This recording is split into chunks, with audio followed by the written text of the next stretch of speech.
दोस्तों welcome to AK studios. आप सभी दोस्तों का मैं शुक्ला बहुत बहुत स्वागत करता हूं। जैसा कि आप लोग जानते हो कि आज बीए फर्स्ट ईयर के जो सेकंड सेमेस्टर का पेपर होने वाला है वो नेक्स्ट मंथ से आपका स्टार्ट होने वाला है। तो दोस्तों मैं आज आपके लिए भूगोल ज्योग्राफी यानी कि आपका जो सेकंड सेमेस्टर का भूगोल है वो मानव भूगोल का पेपर है आपका, उससे मैं आपको बताऊँगा कि मॉडल पेपर में कौन सा क्वेश्चन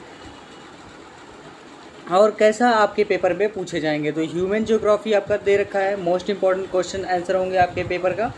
तो दोस्तों बने रहे वीडियो के अंत तक, और चैनल को अभी तक लाइक नहीं किया जरूर लाइक कर दें और सब्सक्राइब कर दें, और वीडियो को ज़्यादा से ज़्यादा शेयर करें, क्योंकि इस तरीके से क्वेश्चन के पेपर जो होते हैं वो सारे आपको बैक टू बैक सारी चीज़ें बताई जाएंगी, और जो क्लासेस मिल रहे हैं बैक टू बैक आप ज़रूर देखते रहिए, क्योंकि ये सारे आपके जो मॉडल पेपर बनाए जा रहे हैं बहुत ही लाभदायक और बहुत ही सोच समझ कर बनाया रहा है कि आपके पेपर में किस तरीके से पेपर में क्वेश्चन पूछे जाएंगे। तो दोस्तों आइए ले चलते हैं आपके क्वेश्चन पेपर की तरफ कि क्वेश्चन किस तरीके से बना हुआ है। तो अब बात करेंगे आपके सबसे महत्वपूर्ण टॉपिक की तरफ कि टॉपिक में आपका कौन से क्वेश्चन सबसे ज़्यादा पूछे जाते हैं और किस तरीके के क्वेश्चन आपके पेपर में आते हैं। तो ये चीज़ें जानने के लिए सबसे बड़ी ही अहम बात ये रहेगी कि आप लोग को ये पूरा वीडियो देखना पड़ेगा। तो दोस्तों वीडियो को ज़रूर लाइक करें और चैनल को सब्सक्राइब करें और ज़्यादा से ज़्यादा वीडियो को शेयर करें, जिससे कि सभी लोगों को थोड़ा मजबूती हो पेपर देने के लिए। और आप लोग को सबसे बड़ी बात ये रहेगी दोस्तों कि आने वाले पेपर में आपका सबसे लाभदायक रहेगा। अब बात करेंगे आपके क्वेश्चन पेपर की तरफ कि क्वेश्चन पेपर क्या है आज का आपका। आज का आपका ये पेपर का टॉपिक रहा दोस्तों कुछ इस तरीके से था कि बीए प्रथम वर्ष यानी सेकंड सेमेस्टर का भूगोल 2022 में आपका सेकंड सेमेस्टर का पेपर है मानव भूगोल का। इसमें आपका पेपर जो दे रखा है वो ह्यूमन ज्योग्राफी दे रखा है, यानी कौन सा दे रखा है, ह्यूमन ज्योग्राफी। इसमें आपका है कि सभी प्रश्न अनिवार्य है। खंड आ आपका होगा 50 शब्दों में। पहला का फर्स्ट आता है मानव भूगोल की परिभाषा दीजिए। बहुत ही बढ़िया क्वेश्चन आपका। पहला का फर्स्ट आएगा मानव भूगोल की परिभाषा दीजिए। अब आपका आता है दोस्तों मानव भूगोल। मानव भूगोल के जन्मदाता जो हैं वो जर्मन विद्वान यानी कि जर्मन विद्वान जो हैं वो फ्रेडरिक रेटजेल हैं। कौन है? फ्रेडरिक रेटजेल हैं। जीन ब्रून्स के अनुसार मानव भूगोल उन सभी तथ्यों का अध्ययन है जो मानव के क्रियाकलाप से प्रभावित हैं और आज हमारे ग्रह के धरातल पर घटित होने वाले घटनाओं में से छांटकर एक विशेष श्रेणी में रखे जाते हैं। तो ये होता है मानव भूगोल की परिभाषा। यानी कि अब आपको बताएंगे मैं कुमारी सैंपल के अनुसार जो परिभाषा दी गई है, यहाँ पे कुमारी सैंपल के अनुसार परिभाषा जो दी गई है आपकी, वो होगी आपकी मानव भूगोल क्रियाशील मानव और अस्थायी पृथ्वी के परिवर्तनशील संबंधों का अध्ययन ही हमारा क्या है दोस्तों, मानव भूगोल की परिभाषा है। अब आपका दोस्तों दूसरा आता है, इसमें आपका आता है आएगा दूसरा क्वेश्चन है, फर्स्ट का सेकंड आएगा।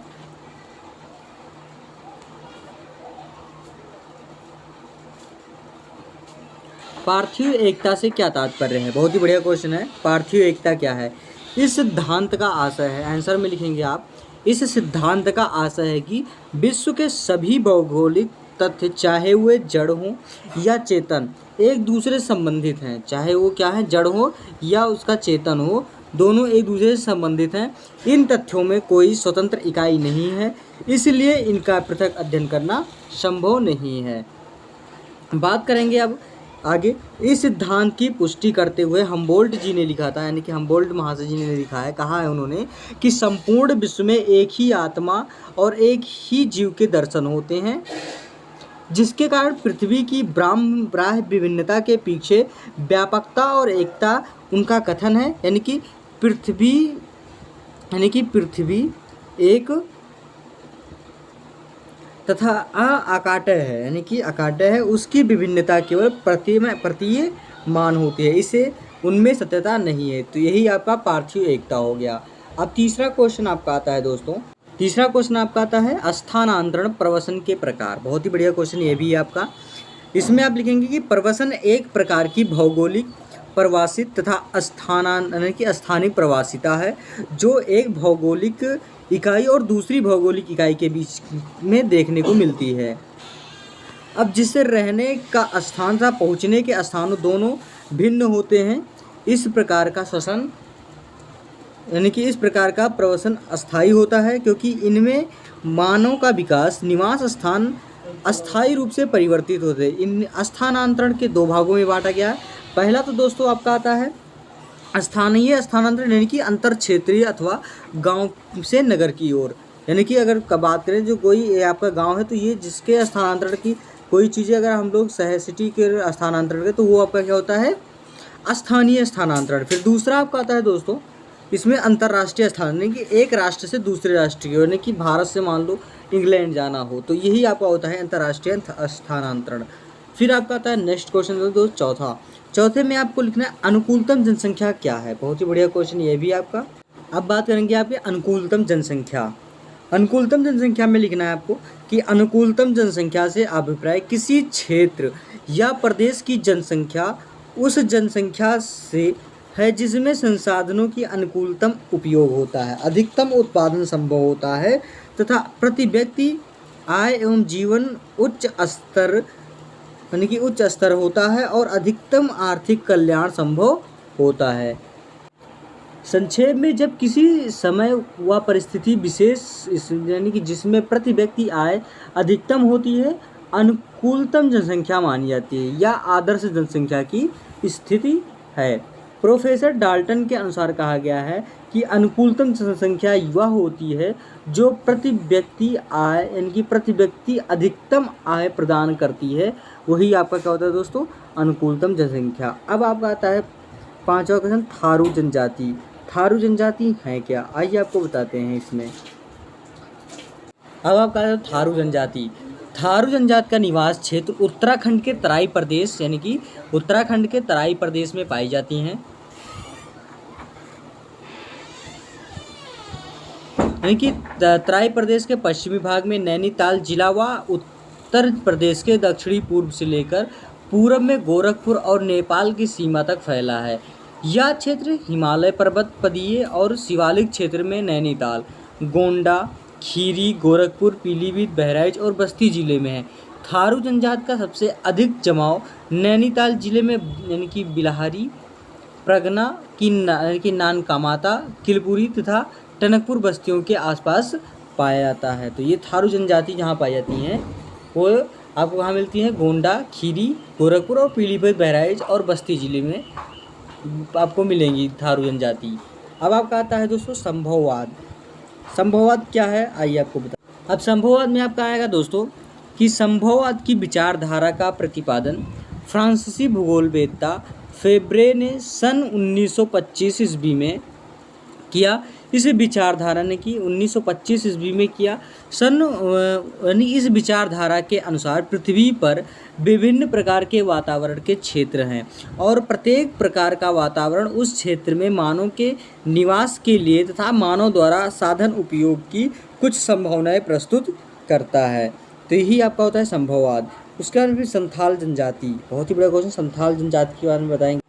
संथाल जनजाति में लिखना है आपको कि संथाल जनजाति का मुख्य निवास क्षेत्र जो है वो बिहार राज्य का छोटा नागपुर का पठारी भाग है। उस पठारी भाग में संथाल यानी कि परगना, रांची, पालामऊ और आपका हजारीबाग जिले में संथाली जनजाति प्रमुख रूप से केंद्रित है। इसके अलावा उत्तरी बंगाल में बीरभूम जिला, उड़ीसा में कटक जिला, पश्चिम बंगाल में जूट मिलों तथा असम के चाय बागानों में संथाली लोग मिलते हैं। वर्तमान में भारत में संथाली जनसंख्या जो है वो क्या है दोस्तों, 30 लाख है। क्या है, 30 लाख है। इस प्रकार जनसंख्या के दृष्टिकोण में संथाल भारत की सबसे बड़ी जनजाति है और यह भारत की सर्वाधिक अनुसूचित जनजाति मानी जाती है। तो ये आपका है संथाल जनजाति। तो इसी के साथ दोस्तों ये आपका 8वां क्वेश्चन मैंने आपको बताया। अब नेक्स्ट क्वेश्चन की तरफ आपको रुक करते हैं। अब आपका आता है दोस्तों मानव बस्तियाँ के। नेक्स्ट क्वेश्चन आपका आएगा यानी कि मानव बस्तियाँ के प्रकार, यानी कि संभववाद भी बताया आपको और संथाल जनजाति बताया। अब आपको बताएंगे मानव बस्तियाँ के प्रकार। इसमें आपको लिखना है दोस्तों कि मानव बस्तियाँ 4 प्रकार की होती हैं, जिनको किसी बस्ती में मकानों के झोपड़ियों, यंत्रागार, स्नानागार तथा आर्थिक कार्य संबंधी अन्य भवन आदि की पारस्परिक दूरी के आधार पर निश्चित किया जाता है। बस्तियाँ के प्रमुख प्रकार निम्न हैं। पहला तो आपका आता है इसमें दोस्तों, पहला आपको आ जाएगा कि एकाकी अथवा प्रकीर्ण बस्तियाँ। क्या आता है, एकाकी तथा प्रकीर्ण बस्तियाँ। दूसरा आपका था सघन या गुच्छित बस्तियाँ। दूसरा क्या आएगा? सघन व गुच्छित बस्तियाँ। तीसरा आपका आ जाएगा दोस्तों इसमें आपका कि संयुक्त बस्तियाँ। फिर चौथा आ था आपका अपखंडित बस्तियाँ। तो ये आपका मानव बस्तियाँ के जो प्रकार हैं कुछ इस प्रकार था। अब आपका नेक्स्ट क्वेश्चन संभाव्यवाद। संभाव्यवाद उसके बाद में फिर आपका आता है दैनिक प्रवास। तो ये 2 क्वेश्चन में आपको जरूर बताएंगे। संभाव्यवाद के एक बार प्रस्थान करते हैं कि संभाव्यवाद का प्रश्न का आंसर किस प्रकार है आपका। संभाव्यवाद में आपको लिखना है कि संभाव्यवाद आधुनिक विचारधारा है। इसका अभिप्राय है कि धरातल पर सर्वत्र संभावनाएं ही संभावनाएं हैं। मानव ने अपने वैज्ञानिक एवं तकनीकी के विकास में प्रत्येक क्षेत्र में अभूतपूर्व सफलता प्राप्त की है, अतएव उसके लिए विश्व का कोई भी क्षेत्र अछूता नहीं है। यह विचारधारा संभाव्यवाद कहलाती है। वर्तमान समय में प्रकृति का कोई भी क्षेत्र वैज्ञानिक की राय से अछूता नहीं है। मानव प्रकृति की किसी भी स्तर की प्रतिकूलता को अपने द्वारा विकसित साधनों और उपकरणों से अनुकूलता में बदल सकता है। अतः संभावनाओं से माध्यम से ही उसने अनेक यानी कि अध्ययन किया है। पशुओं, पक्षियों तथा वनस्पतियों के जीन में संशोधन कर वांछित क्लोन बनाए हैं। इंटरनेट के प्रयोग ने विश्व का छोटा कर दिया है। तो ये आपका होता है संभाव्यवाद। अब आपको बताएंगे दैनिक प्रवास। दैनिक प्रवास क्या है दोस्तों? अब आपका आता है तो दैनिक प्रवास। दैनिक प्रवास में आपको लिखना है कि स्थानांतरण का काल पक्ष दैनिक प्रवास है। यानी कि जो स्थानांतरण काल है वो आपका क्या है? काल जो पक्ष है वो दैनिक प्रवास है।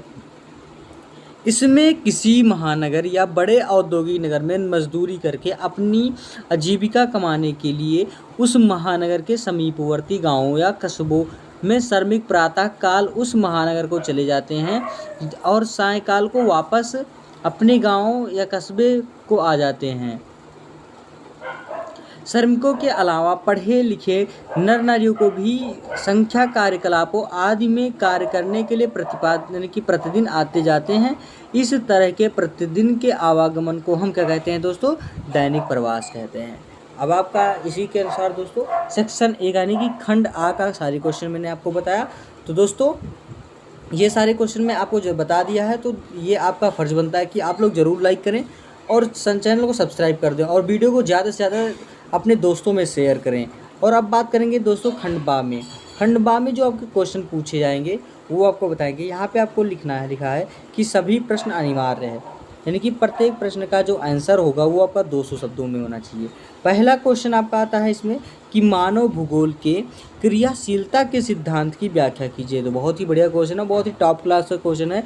और ये क्वेश्चन आप बात करें तो आपके ये क्वेश्चन आपका 2018 में पूछा गया था और 2019 में भी आपके क्वेश्चन इस मानव यानी कि ह्यूमन ज्योग्राफी के पेपर में पूछा गया था।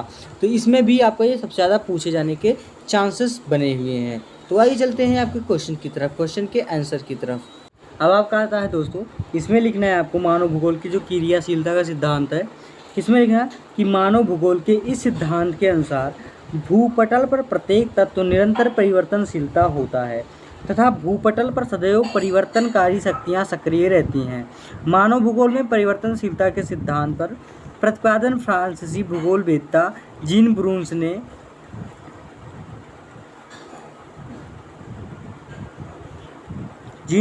ने किया। ब्रून्स के अनुसार हमारे चारों ओर जितने भी वस्तुएं हैं वे सभी परिवर्तनशील हैं। प्रत्येक वस्तु में तो वृद्धि हो रही है, वह घट रही है, वास्तव में भी कुछ अस्थानीय नहीं है। भौगोलिक क्रियाएं चाहे वे भौतिक हों या मानवीय दोनों ही निरंतर परिवर्तनशीलता है एवं दृष्टिकोण से उनका अध्ययन करना चाहिए। फिर आपको इसमें आएगा कि इसमें निसंदेह नहीं है कि पृथ्वी की हर वस्तु में परिवर्तन हो रहा है या अलग है कि कुछ वस्तुओं में परिवर्तन की यह गति अत्यंत धीमी है तथा कुछ में अधिक। पृथ्वी स्वयं में स्थिर नहीं है तथा इस पृथ्वी के दृश्य में भी हर पल परिवर्तित होते रहते हैं। पृथ्वी के परिवर्तन का कार्य प्रमुख रूप से निम्नलिखित 5 शक्तियों द्वारा संपन्न हो रहा है। पहला तो आपका आता है इसमें दोस्तों आपका क्या आएगा? पहला कि पृथ्वी के ग्रहीय संबंध में लिखना है आपको। इसमें लिखना है कि पृथ्वी की कुछ भूगर्भीय क्रियाएं जो की भूपटल यानी कि सौर मंडल, यानी कि आज में आप आएगा पहला जो आएगा वो पृथ्वी के ग्रह संबंध में कि सौर मंडल के अन्य ग्रहों के साथ पृथ्वी भी सूर्य की परिक्रमा कर रही है, साथ साथ वह अपने अक्ष पर भी घूम रही है। पृथ्वी की इन दोनों गतियों में ऋतुएं दिन और रात होते हैं। साथ ही इन भूगतियों में विभिन्न पेटियां तथा वायु दबाव पेटियों के परिवर्तन का जलवायु में उल्लेखनीय परिवर्तन होता है। फिर आपका दूसरा आता है दोस्तों पृथ्वी पर आंतरिक एवं बाह्य शक्तियाँ। इसमें आप लिखेंगे कि पृथ्वी की कुछ भूगर्भिक क्रियाएं भूपटल पर अति मंद गति से परिवर्तन करती हैं, जैसे पर्वतों का उठना तथा झाड़ियों यानी कि खाड़ियों, सागरों व महासागरों को सिकुड़ना या विस्तृत होना।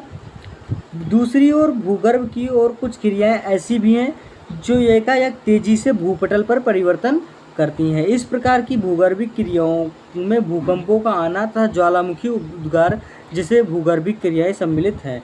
फिर तीसरा आपका आता है इसमें दोस्तों कि गुरुत्वाकर्षण शक्ति। बहुत ही बढ़िया क्वेश्चन है कि पृथ्वी के आंतरिक एवं बाह्य बलों में पृथ्वी में एक जो असंतुलन की स्थिति बन जाती है, पृथ्वी का गुरुत्वाकर्षण बल उसे संतुलित एवं स्थिर बनाने में संलग्न रहता है। वर्षा का जल धरातल पर आना, अधिक ऊंचाई वाले भूभागों को जल यानी कि संतुलन कायम कर रखना तथा वायुमंडल में हवाओं के विभिन्न परतों को व्यवस्थित करना जैसे कार्य गुरुत्वाकर्षण बल ही प्रतिफल है। इसीलिए इस बल को ब्रूस महोदय ने बुद्धिमानी बल की संज्ञा दी जाती है। फिर आपका आता है दोस्तों चौथा कि जैविक शक्तियाँ। जैविक शक्तियाँ में आपको लिखना है कि जैविक शक्तियों में वनस्पति एवं जीव जंतुओं द्वारा किए गए परिवर्तनों को सम्मिलित किया गया है।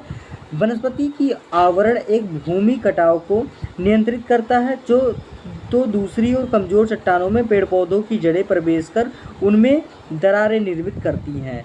फिर आपका आता है दोस्तों नेक्स्ट क्वेश्चन आपका आएगा इसमें। फिर आपका आएगा पांचवा है कि मानवीय शक्ति। आपका आएगा क्या पांचवा मानवीय शक्ति कि मानव ने धरातल में स्वार्थ के लिए अत्यधिक परिवर्तन किए हैं, जिसमें वर्तमान में धरातल के एक बड़े भाग पर सांस्कृतिक भूदृश्यों की उपस्थिति देखने को मिलती है। मानव ने वनों को काटकर कृषि एवं कार्य किए हैं, यातायात मार्ग निर्मित कर उन पर वाहन चलाए गए, भूगर्भ पर से खनिज तथा सागरवा से मछलियाँ व विभिन्न सागरीय उत्पाद प्राप्त किए हैं। फिर आपका दोस्तों तीसरा यानी टेलर के अनुसार प्रजातियों का यानी कि वर्गीकरण प्रस्तुत कीजिए। बहुत ही बढ़िया क्वेश्चन है आपका। अब आपका आएगा टेलर के अनुसार यानी कि टेलर के अनुसार जो वर्गीकरण में है सन 1919 ईस्वी में यानी कि ग्रिफिथ टेलर ने मानव प्रजातियों का वर्गीकरण प्रस्तुत किया है। इन्होंने बालों की बनावट यानी खोपड़ी सूचकांक एवं अन्य शारीरिक विशेषताओं के आधार पर विश्व में 7 प्रजातियों का अस्तित्व बताया। पहला तो आपका आता है दोस्तों यानी कि निग्रेटो यानी कि बहुत पतला सिर हो गया। फिर नीग्रो हो गया, बहुत लंबा सिर वाला हो गया। तीसरा आपका आता है ऑस्ट्रेलाइड यानी कि लंबा सिर। चौथा आपका आता है भूमध्य सागरीय जो आपका मध्यम लंबा सिर है। फिर आपका पांचवा आएगा दोस्तों, फिर आपका आता है पांचवा है कि नार्डिक यानी मध्यम सिर वाले। फिर आपका आता है छठवा यानी कि अल्पाइन यानी चौड़ा सिर वाला। सातवां आपका आता है मंगोलियन यानी बहुत चौड़ा सिर वाला। पहला तो आपका लिखेंगे निग्रेटो में कि बहुत पतला सिर रखने वाली निग्रेटो प्रजाति वर्तमान में केवल कुछ एकांत व दूरस्थ क्षेत्रों में सम्मिलित रह गए हैं। श्रीलंका, अंडमान द्वीप समूह, फिलीपींस, न्यू गिनी व वन प्रदेशों के अलावा अफ्रीका के Congo basin, Cameroon, Uganda, French equator, Africa Negrito प्रजाति के प्रमुख निवास क्षेत्र में हैं। अब आपका आता है दोस्तों नेक्स्ट। तो इस तरीके से आपका टेलर के अनुसार जो प्रजातियों का वर्गीकरण किया है ये मैंने आपको बताया है। अब नेक्स्ट क्वेश्चन की तरफ बात करें तो चौथा का नगरीय अधिवासों की विशेषता बताएं यानी कि नगरीय जो अधिवास हैं उसके बारे में आपको हम बताएंगे। फिर आपका आता है नगरीय यानी कि नगरीय अधिवासों की विशेषताएं बताइए। बहुत ही बढ़िया क्वेश्चन है। इसमें आप लिखेंगे कि धरातल पर मानव क्रियाओं द्वारा निर्मित एक विशिष्ट प्रकार की सामाजिक संगठन होता है, जिसके विपत्ति जल निकास की सुविधाएं एवं उपयुक्त धरातलीय आधार पर संगठन होता है। जिसकी उत्पत्ति जल निकास की सुविधाएं एवं उपयुक्त धरातलीय आधार पर होती है। इसके आसपास के क्षेत्र यानी कि आर्थिक साधनों में धनी होते हैं और इसके द्वारा उस क्षेत्र की आवश्यकता की पूर्ति होती है तथा उसका राजनीतिक विकास होता है। इनका कार्य क्षेत्र जो है वो अधिक विस्तृत एवं बहुधंधी होता है। सामान्यतः नगरीय केंद्र यानी कि क्षेत्रीय केंद्र होता है, अतः हुआ परिवर्तन उद्योग एवं खनिज, राजनीति तथा सामाजिक सेवाओं का भी केंद्र बिंदु होता है। नगर में भांति भांति की दुकानें, व्यापारिक प्रशासनिक दफ्तर, शिक्षण संस्थाएं, आमोद प्रमोद के साधन एवं चिकित्सालय, औद्योगिक बस्तियां, यातायात केंद्र आदि की सुविधा होती है। इनकी जनसंख्या जो है वो 50,000 यानी कि क्या होती है दोस्तों, 50,000 से अधिक होती हैं। कस्बों और नगरों के कार्य स्वरूप की दृष्टि से बहुत ही कम अंतर पाया जाता है। प्रायः कस्बे की कालांतर में जाकर नगरों का रूप धारण कर लेते हैं, यद्यपि जनसंख्या के आधार पर उनसे विशेष अंतर नहीं कहा जा सकता है, किंतु कार्य तथा कार्य क्षेत्र की दृष्टि से अवश्य ही दोनों में ही अंतर होता है। कस्बों के कार्य अधिकतर सीमित होते हैं, उनमें नगरों की भांति स्पष्टता विशिष्ट कार्य क्षेत्र नहीं मिलते हैं, अतः कस्बों का आवागमन, आदान प्रदान, विनिमय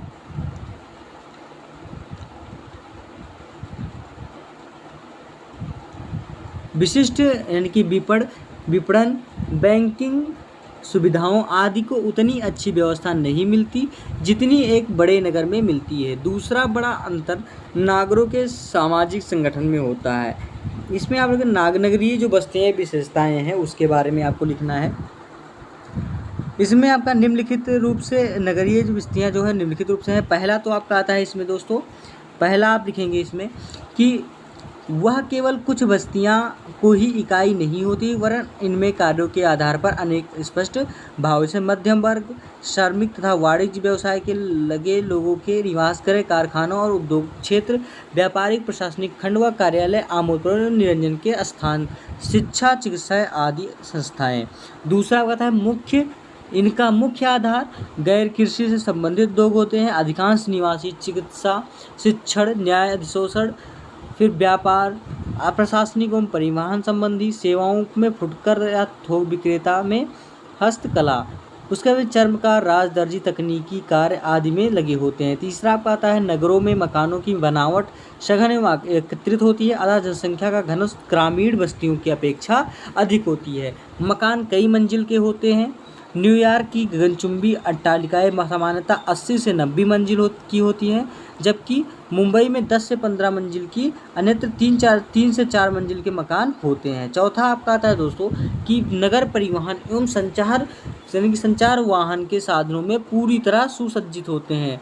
टेलीफोन, यानी कि टेलीविज़न, रेडियो, अखबार आदि की अधिकता, मोटर कारों, स्कूटर तथा अन्य वाहनों के कारण भीड़भाड़ बस सेवा का होना तथा विभिन्न क्षेत्रों में विभिन्न लोगों के निवास गृह, कार्य क्षेत्र के स्पष्ट विभाजन होना और अधिकांश परिवार के स्त्री पुरुष का ही अधिक यानी कि आर्थिक कार्यों में लगे रहना नगरों की प्रमुख विशेषताएं हैं। तो इस तरीके से आपको मैंने विशेषताएं के बारे में बताई। अब आपका पांचवा भारत के प्रजातियों पर टिप्पणी कीजिए, बहुत ही बड़े क्वेश्चन है। अब आपका आएगा दोस्तों भारत की प्रजातियों पर टिप्पणी लिखिए, बहुत ही बड़े क्वेश्चन। भारत में विश्व की सभी प्रमुख प्रजातियां मिलती हैं, लेकिन भारत में इन प्रजातियों में इतना अधिमिश्रण हुआ है कि इन प्रजातियों को स्पष्ट रूप से एक दूसरे से पृथक नहीं किया जाता है। इसलिए भारत को विभिन्न प्रजातियों को द्रावण पात्र यानी कि मेलिंग पॉट भी कहा जाता है।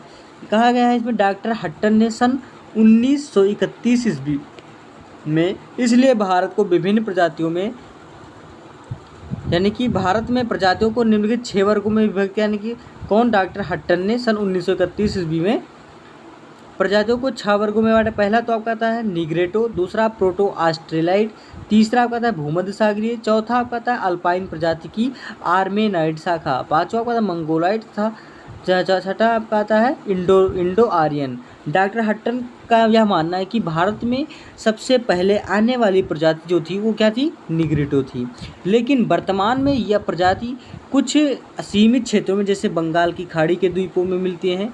निग्रेटो के बाद ऑस्ट्रेलिया और प्रोटो ऑस्ट्रेलियाई प्रजाति भारत में आई जो वर्तमान भारत में तमिलनाडु, आंध्र प्रदेश, मध्य प्रदेश, छोटा नागपुर पठार तथा गंगा घाटी के कुछ भागों में मिलती है। प्रोटो ऑस्ट्रेलाइट के बाद भूमध्य सागर प्रजातियों ने भारत में प्रवेश किया। भूमध्य सागरीय प्रजातियों ने ही संभवतः यह सिंधु सभ्यता का जन्म दिया। इस प्रजाति को द्राविड़ प्रजाति भी कहा जाता है। वर्तमान में द्रविड़ प्रजाति मलयालम, तमिल, उड़ीसा तथा छोटा नागपुर पठार क्षेत्र में मिलती हैं। हट्टन के अनुसार ईसा में लगभग 3000 ईसा पूर्व, यानी कि 3000 ईसा पूर्व उत्तर में स्थित पामीर तथा पश्चिम तथा ईरान पठार की ओर अल्पाइन प्रजाति की आर्मीनियन शाखा भारत में प्रवेश किया। फिर हट्टन के द्वारा डॉक्टर BS गुहा ने भारतीय प्रजातियों को वैज्ञानिक वर्गीकरण प्रस्तुत करने का प्रयास किया। डॉक्टर गुहा का मानना है कि भारत में चौड़े सिर वाले लोगों का अधिक जो पश्चिमी यानी कि ब्राचिफॉलिक प्रजाति से संबंधित हैं। अब आपका आता है दोस्तों कि डॉक्टर हट्टन ने यानी कि गुहा के प्रजातियों के निगेटिव तत्व का समर्थन किया है, लेकिन अनेक नेतृत्व शास्त्रियों ने उनके मतों का अटूट आलोचना करते हुए कहा है कि वर्तमान में अंडमान निकोबार द्वीप समूह को छोड़कर भारत के किसी भी क्षेत्र में निगेटिव प्रजाति के लक्षण स्पष्ट रूप से देखने को नहीं मिलते था। भारत के प्रजातियों के वर्तमान स्वरूप में उनका कोई योगदान नहीं है। शरीर अंगों को नापो तथा रक्त यानी कि वृक्षों के परिणाम यह बताते हैं कि भारत में कुछ आदिम जनजातियों को छोड़कर कोई जाति विशुद्ध नहीं है। भारत से मिलने वाले विभिन्न प्रजाति समूह में परस्पर मिश्रण होते रहने से वर्तमान समय में यहाँ विभिन्न प्रजाति समूहों को मिश्रित लक्षण मिलते हैं। फिर आपका आता है दोस्तों छठवां क्वेश्चन जो है वो पृथ्वी पर मानव विकास पर टिप्पणी लिखी है। क्या आता है? यानी कि पृथ्वी पर मानव विकास पर टिप्पणी लिखी। इसमें आप लिखेंगे भारत में यानी कि पृथ्वी पर मानव पर विकास पर जो टिप्पणी लिखना है वो भारत में विश्व में सभी प्रजातियों से मिलती हैं। इसमें लिखेंगे आप कि मानव जाति की उत्पत्ति के विकास के संबंध में डार्विन की पुस्तक यानी कि प्रसिद्ध पुस्तक में जो प्राणी विकास के सिद्धांत की 1860 ईस्वी के पश्चात जगत की प्रथम पुस्तक थी। इसके पूर्व मानव की यानी कि उत्पत्ति के संबंध में कोई वैज्ञानिक विचार प्रस्तुत नहीं किया जा सका था। यद्यपि भारतीय वेदों एवं पुराणों में मानव विकास के क्रम में 2 से 7000 वर्ष की से पूर्व समझा दिया गया था। डार्विन ने मानव की उत्पत्ति के संबंध में जाति वर्ग के विकास को स्पष्ट करते हुए निम्न 3 सिद्धांत प्रतिपादित किए हैं। कौन कौन से हैं आइए आपको बता। पहला तो आपका था विन्यास के रूप में, दूसरा आपका था चल रूप के, और तीसरा आपका था क्रिया के रूप में। इसमें मानव द्वारा निर्मित खेत खान, मकान तथा व्यावसायिक आदि स्थल सम्मिलित हैं। उसके बाद में दूसरा का चल रूप में यानी कि इसमें मानव द्वारा निर्मित यातायात विभिन्न साधन सम्मिलित किए जाते हैं।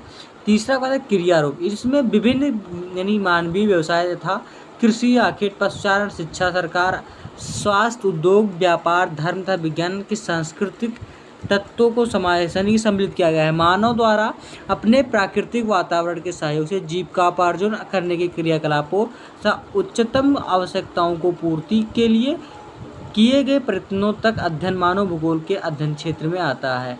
अतः पृथ्वी में जो दृश्य मनुष्य क्रियाओं द्वारा बने दिखाई देते हैं वो क्या होता है दोस्तों?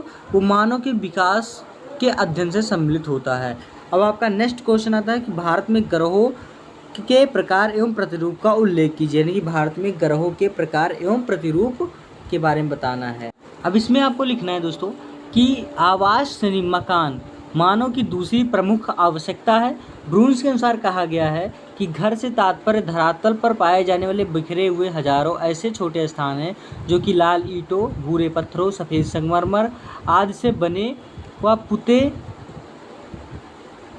हो अथवा घास फूस, सूखी पत्तियों व टहनियों से बने छोटे या बड़े स्वरूप में निकट या दूर दूर स्थित हों एवं विभिन्न टिकाऊपन वाले हों। इसके अंतर्गत एकाकी झोपड़ में जिनकी लेकर नवीनतम भवन, राजा नीराज प्रसाद दुर्ग, गिरजाघर, केबिन व बहुमंजिल महानगरीय अट्टालिकाएं सम्मिलित हैं। ग्रह के प्रकार प्रतिरूप मकानों का वर्गीकरण कई आधारों पर किया गया है। पहला तो अगर आकार के आधार पर चौकोर, लंबे, गोलाकार होते हैं।